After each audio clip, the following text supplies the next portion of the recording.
আসসালামু আলাইকুম প্রিয় দর্শক, আজকের পর্বে সবাইকে স্বাগতম জানাচ্ছি ভীষণ মজার একটা হেলদি স্ন্যাক্স তৈরি করার রেসিপি দেখার জন্য। শীতকালে বিকালের নাস্তায় ঝটপট অল্প সময়ে বাঁধাকপির মধ্যে ডিম দিয়ে খুবই মজাদার এই নাস্তাটা তৈরি করলে ছোট বড় সবাই খেয়ে অনেক বেশি পছন্দ করবে। আশা করি আপনাদের কাছে আমার আজকের এই নাস্তা তৈরি করার রেসিপি খুবই সহজ আর ভালো লাগবে। নাস্তা তৈরি করার জন্য আমি এখানে ছোট সাইজের একটা বাঁধাকপি খুব ভালোভাবে ধুয়ে মিহি করে কুচি করে কেটে নিয়েছি। বাঁধাকপিটা বড় হলে পরিমাণে অর্ধেকটা নিলেও হবে।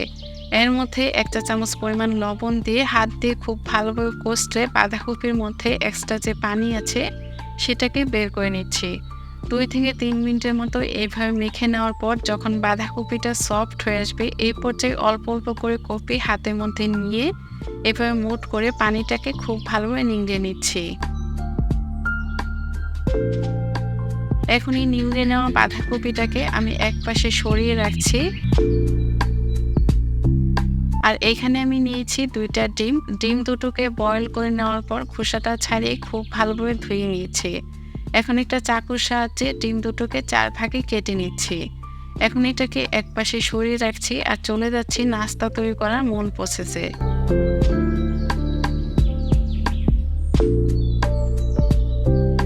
বাঁধাকপির মধ্যে দিয়ে দিচ্ছি 3 টেবিল চামচ পরিমাণ পেঁয়াজ কুচি, 2 টেবিল চামচ পরিমাণ দিয়ে দিচ্ছি কাঁচামরিচ কুচি,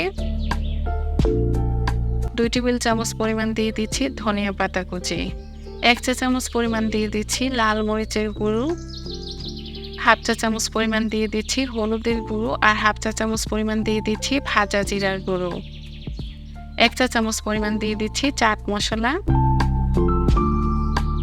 স্বাদ মতো দিয়ে দিচ্ছি লবণ। লবণের পরিমাণটা একটু বুঝে দিতে হবে, কারণ বাঁধাকপি মেখে নেওয়ার সময় কিন্তু লবণ দিয়েছিলাম। সবকিছু হাত দিয়ে খুব ভালোভাবে মিক্সড করে নেওয়ার পর এর মধ্যে দিয়ে দিচ্ছি 3 টেবিল চামচ পরিমাণ বেসন। তবে বেসনের পরিবর্তে ময়দাও দেওয়া যাবে। প্রথমে অর্ধেকটা দিয়ে খুব ভালোভাবে মিশিয়ে নেওয়ার পর বাকি অর্ধেকটা দিয়ে দিচ্ছি। এই পর্যায়ে আমি এর মধ্যে দিয়ে দিচ্ছি 1/3 কাপ পরিমাণ চালের গুঁড়ো।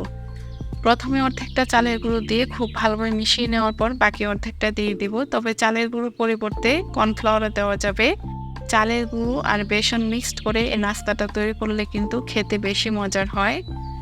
এখন বাকি অর্ধেকটা দিয়ে আবারও হাত দিয়ে খুব ভালোভাবে সবকিছু মিক্সড করে নিচ্ছি। একটু সময় নিয়ে হাত দিয়ে কষলে খুব ভালোভাবে এই নাস্তার মিশ্রণটা তৈরি করে নিতে হবে।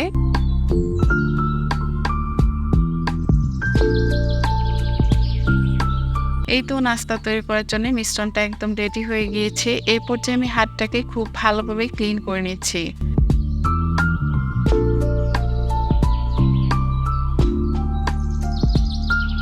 আর হাতের মধ্যে অল্প একটু তেল মেখে নিচ্ছি।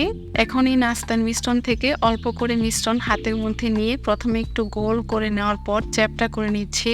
এখন কেটে রাখা ডিমের একটা পিস আমি এই নাস্তার উপর দিয়ে উপর থেকে আরো কিছুটা নাস্তার মিশ্রণ দিয়ে দিচ্ছি আর এটাকে ফোল্ড করে নিচ্ছি।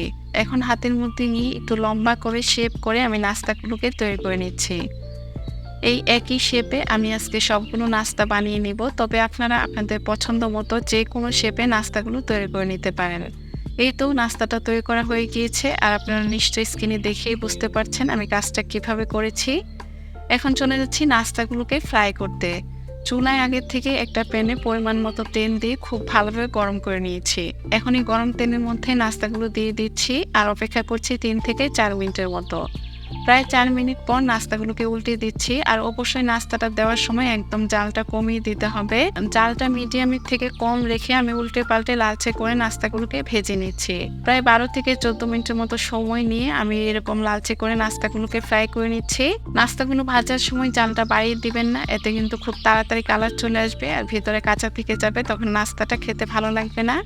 এই তো নাস্তাগুলো ভাজা হয়ে গিয়েছে। এখন একটা স্ট্রেনারে তেল ছড়িয়ে নাস্তাগুলো উঠিয়ে নিচ্ছি আর একটা প্লেটে পরিবেশন করে দেখিয়ে দিচ্ছি নাস্তাগুলো দেখতে কেমন হয়েছে।